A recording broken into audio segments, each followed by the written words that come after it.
Good morning, everyone. So this is take two because I officially started recording this video earlier, not realizing I didn't push play. But anyway, I hope everyone has been having a good week. And it's hump day, right? It's Wednesday, so you're almost through the work week. And I hope and pray that this day is a great one for you. But I just wanted to get on for a few minutes or record some thoughts that I had recently that I hope you will be able to draw in inspiration from and encouragement from. It's been a while since I've done a video teaching, so hopefully everyone's interested. If not, it's all good. But what I wanted to share with you is that this is called slow and steady, slow and steady. So just stay with me and I'll build it for you. Recently, I took up running because that has proven to be a more efficient way for me to exercise. I had been a walker and, had been trying to implement exercise into my regimen because at the beginning of the year, I set a goal for myself.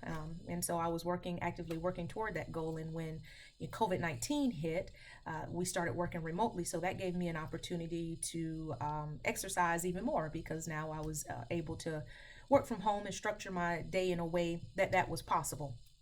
So anyway, as I returned back to the office, I had to figure out, what is a way that I can keep my pace and not sacrifice all the work that I had put into obtaining my goals. So that's how I came to running. But before that, I would walk, walk, walk, walk. I mean, multiple times a day. And how I even started to run is my neighbor, she saw how much I was walking and she said, at this point, you should be able to run. And me being me, I was hesitant and resistant because that's just how I am. But finally, I gave way and was like, okay, let me try it. And so far, it's been good. But anyway, if I'm being honest, running is really a chore. So I remember this one morning when I was out running, I thought to myself, because I paced myself along the way, and I said, you know what? If I run faster, I can finish sooner because that makes sense, right? It's logical, and I'm a logical person. But as I quickened my pace, I heard within myself, slow and steady. I kid you not, as I rounded the curve, there was a rabbit, and not more than a few feet ahead, a turtle.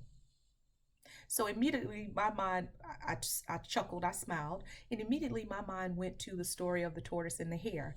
And right, of course, no, I didn't see a tortoise and a hare. I saw a rabbit and a turtle, but they represent the same, scientifically speaking. I think they come from the same family. I didn't do any research on that.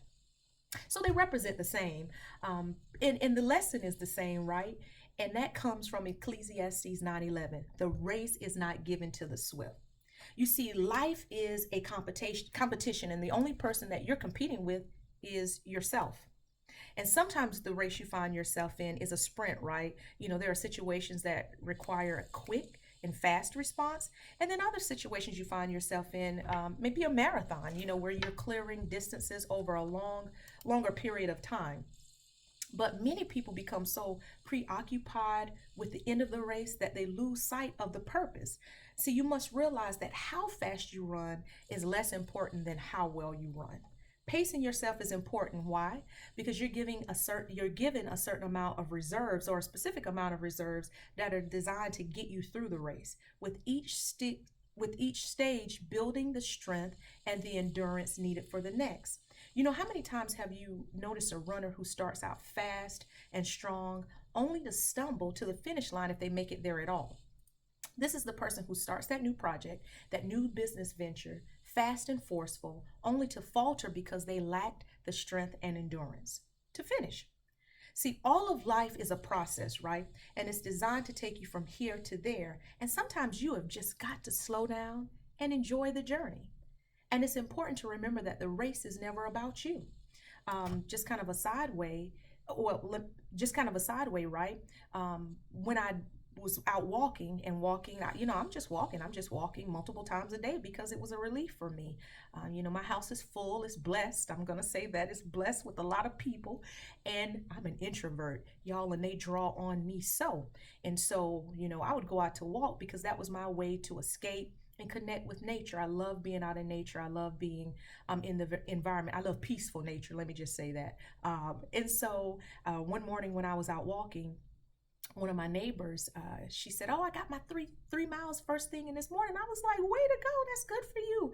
And her husband commented and said, yeah, she's been watching you. And I'm like, wow, you never realize who's watching you. So Hebrews 12:1 tells us that, we're surrounded with a great cloud of witness. And so let us lay aside every weight, every encumbrance or weight or the sin that so easily entangles us, and let us run with endurance the race that is set before us. Now, for my biblical scholars, I understand what cloud of witnesses means in that context, but remember, the Bible is literal and figurative. So we have to, as teachers, be able to take those scriptures, maintaining the integrity and the truth and the essential nature of the scripture, and help people apply it to their personal lives. So people are watching us, and so it's important of how well we run our race. There are those watching how we run, and there are those connected to how well we run our race.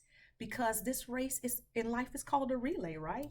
So Noah's obedience by building the ark, when it didn't make sense to those around him, and it probably didn't make sense to himself, but it gave way for his sons to be able to reseed, repopulate the earth on the other side of the flood.